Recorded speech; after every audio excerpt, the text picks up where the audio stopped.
Monsieur le Président, Mesdames, Messieurs, chers collègues, avant tout, il m'importe de préciser que le Rassemblement national Grand Est souhaite le renforcement et le développement économique de notre territoire, et c'est pourquoi nous suivons avec intérêt la mise en place des dispositifs d'aide dont l'entreprise est au cœur. Je parle entre autres du SRDZEI et des dispositifs BIEST. Mais avant de rentrer dans le détail de cette mise en œuvre, revenons non pas sur ce qui a été fait, mais sur ce qui n'a pas été fait. Je veux parler des décisions modificatives qui, si on y regarde de près, semblent parfois instrumentalisées au service de la communication de l'exécutif. Certes, la maîtrise et la baisse des dépenses est un vœu communément partagé dans une période de dégradation généralisée des finances publiques. Mais l'annonce de la baisse globale du budget d'une collectivité sonne toujours comme une alarme. Nous sommes donc dans le paradoxe. Ainsi, il paraît difficilement concevable pour un exécutif d'annoncer un budget en baisse. Ce n'est d'ailleurs que très rarement le cas. Baisser les dépenses de fonctionnement, c'est risquer de perdre des compétences internes. On le constate avec les chambres consulaires mises au régime sec par le gouvernement. Mais la diminution des dépenses d'investissement serait aussitôt perçue comme une véritable confiscation de ressources par les éventuels bénéficiaires. Soumis à ce dilemme, l'exécutif régional doit maintenir son budget, voire l'accroître, alors qu'en même temps, la loi impose aux collectivités de respecter la règle de l'équilibre budgétaire. Mécaniquement, augmenter, même légèrement, le budget, chaque année avec des recettes quasiment fixes, revient donc à devoir emprunter toujours plus pour respecter l'équilibre. Par conséquent, l'impératif politique entre en collision avec l'obligation juridique. Nous voilà en marche vers l'endettement.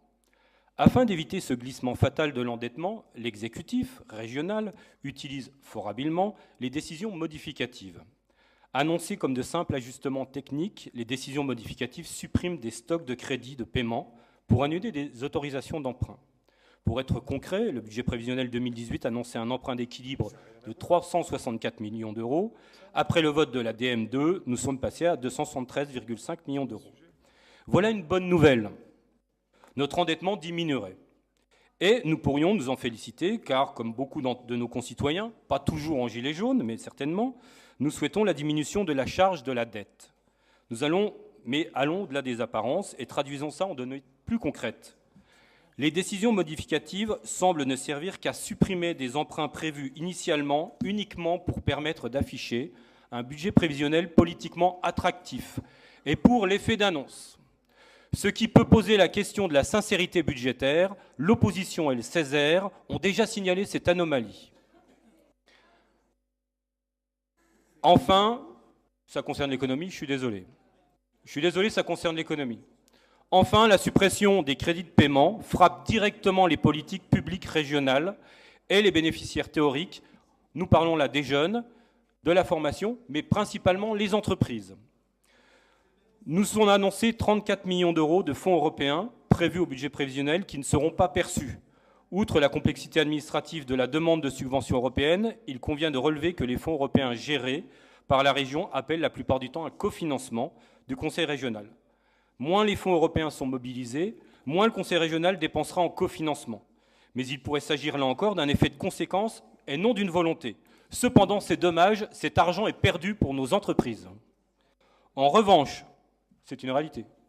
En revanche, la question se pose pour les aides directes du Conseil régional. Cherche-t-il à réduire la mobilisation des dispositifs régionaux et européens par des artifices administratifs et bureaucratiques? Loin de moi l'idée de critiquer les services dont je souligne une fois de plus l'efficacité constatée sur le terrain et remontée par les entreprises. Mais on peut légitimement se poser la question de savoir si le peu de lisibilité de certains dispositifs, aides ou AMI, les délais d'instruction des demandes, les critères d'éligibilité, la complexité administrative démotivante pour les TPE et les PME, ou les annonces de dispositifs qui tardent à être instaurés, les refus d'éligibilité même, cette liste est loin d'être exhaustive, peut avoir pour conséquence une sous-mobilisation des crédits régionaux. Dans cette DM2, qui nous a été présentée ce matin, les politiques publiques régionales qui subissent le plus lourdement l'optimisation sont la formation professionnelle, l'apprentissage, l'enseignement et le développement économique, soit des apprentis, des chercheurs d'emploi, des chefs d'entreprise, des employés, des étudiants et des porteurs de projets. Alors concrètement, c'est 15 millions à peu près pour l'industrie, l'artisanat, le commerce, 3 millions pour le tourisme et le thermalisme. C'est fort regrettable. Des entrepreneurs, des entreprises de notre région avaient et ont besoin de cet argent. C'est le carburant de notre économie. Ils en ont été privés. Donc, on pourrait croire que pour afficher un budget électoralement acceptable, la majorité régionale se contraint à produire un budget quasiment insincère et est réduite à maîtriser son endettement public en frappant cyniquement les entreprises, les étudiants, les apprentis et les périphériques. Nous osons imaginer qu'il n'en est rien. Merci.